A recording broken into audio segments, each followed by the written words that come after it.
Hi friends, welcome to Sugi Mango Kitchen. இன்னைக்கு நம்ம கிச்சனுக்கு தேவைப்படுற சின்ன சின்ன டிப்ஸ் பத்தி தான் பார்க்க போறோங்க. இந்த மாதிரி டிப்ஸ் எல்லாமே நல்ல ஞாபகத்துல வைக்கிறதுனால வேலையை கொஞ்சம் சுலபமா செய்ய முடியும். வாங்க அது ஒண்ணொண்ணா பார்க்கலாம். நம்ம பிஸ்கட் வந்து நமத்து போகாம இருக்கிறதுக்காக நல்ல காத்து போகாத பாக்ஸ்ல அந்த மாதிரி போட்டு வைப்போம். அந்த மாதிரி போட்டு வைக்கும்போது கூட சில நேரங்கள் அது வந்து நமத்து போகும். அப்படி இருக்கக்கூடாது, எப்பவும் ஃப்ரெஷ்ஷா கிறிஸ்பியா இருக்கணும் அப்படின்னு நினைச்சீங்கன்னா அது கூட கொஞ்சமா இந்த மாதிரி சர்க்கரை ஆட் பண்ணிக்கோங்க. பாக்ஸுக்குள்ளே பிஸ்கட் கூடவே இந்த மாதிரி வெள்ளை சர்க்கரை போட்டு வைக்கும்போது அது எப்போவுமே ஃப்ரெஷ்ஷாக இருக்கும், அவ்வளோ சீக்கிரமாக நமத்து போகாது. கண்டிப்பாக ட்ரை பண்ணி பாருங்கள். அடுத்ததான் முட்டை. நம்ம வாங்கி வைக்கிற முட்டை சில நேரங்களில் கெட்டு போயிருக்கும். அந்த மாதிரியே கெட்டு போகிறதுக்கு நம்ம வைக்கிற பொசிஷன் கூட அதுக்கு ஒரு காரணமாக இருக்கலாம்.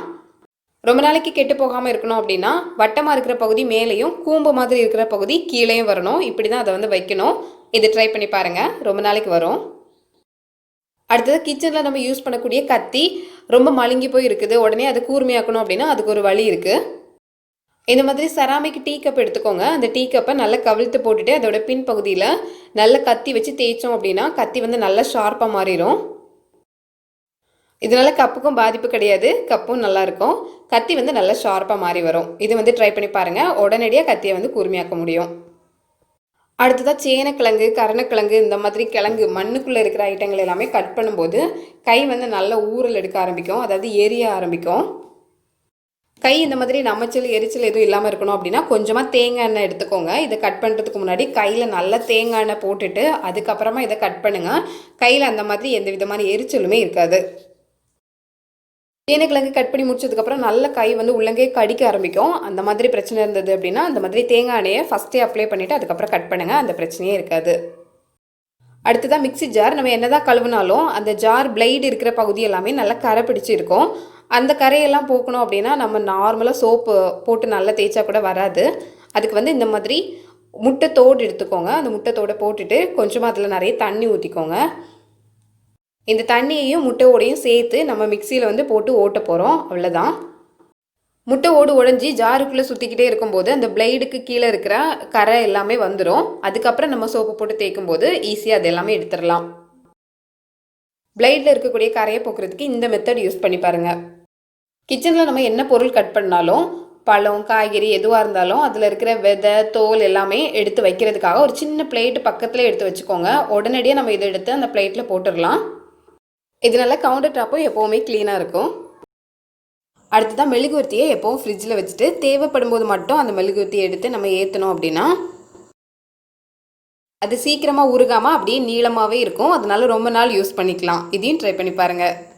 அடுத்தது எலுமிச்சப்பழம் வெளியே வச்சுருந்தோம் அப்படின்னா வாடி போகும். ஃப்ரிட்ஜில் வச்சுருந்தோன்னா ரொம்ப கூலிங் இருக்கிறதுனால அதுவுமே ஒரு மாதிரி அழுகிற மாதிரி நிலைமைக்கு ஆகும். இதனால ஒரு பேப்பர் எடுத்துக்கோங்க.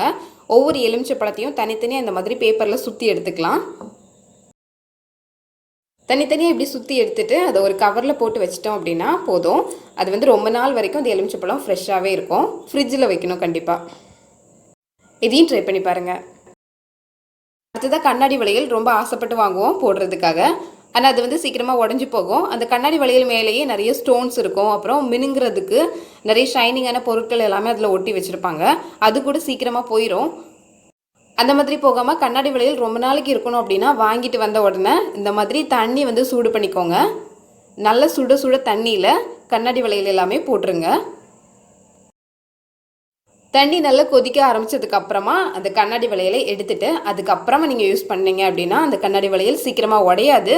அதில் இருக்கிற அந்த ஸ்டோன்ஸ் எல்லாம் சீக்கிரம் போகாது. ரொம்ப நாள் வரைக்கும் நம்ம யூஸ் பண்ணலாம். அடுத்தது செராமிக் டீ கப். இந்த டீ கப் வந்து டீ குடிக்கிறதுக்கு நல்லாயிருக்கும். என்ன பிரச்சனை அப்படின்னா காஃபி டீயோட கரை எல்லாமே உள்ளே அப்படியே பிடிச்சிரும். அது வந்து போகாது, நம்ம எவ்வளோ தான் சோப்பு போட்டு தேய்ச்சாலும் போகாது. இந்த காஃபி டீ கரை எடுக்கிறதுக்கு ரொம்ப பெஸ்ட்டானது வந்து சோடா பொடி, சோடா உப்பு அப்படின்னு சொல்லுவோம்ல, அதுதான். அதை வச்சு இந்த மாதிரி ஸ்க்ரப்பர் போட்டு நல்லா தேய்ச்சி எடுத்தோம் அப்படின்னா காஃபி டீ கரை எல்லாமே அப்படியே போயிடும். நல்லா பளபளன்னு இருக்கும். இந்த மாதிரி எதில் கரை இருந்தாலும் சோடா உப்பு பயன்படுத்தி அதை வந்து தேய்ச்சி பாருங்கள், அப்படியே பளபளன்னு மின்ன ஆரம்பிச்சிடும்.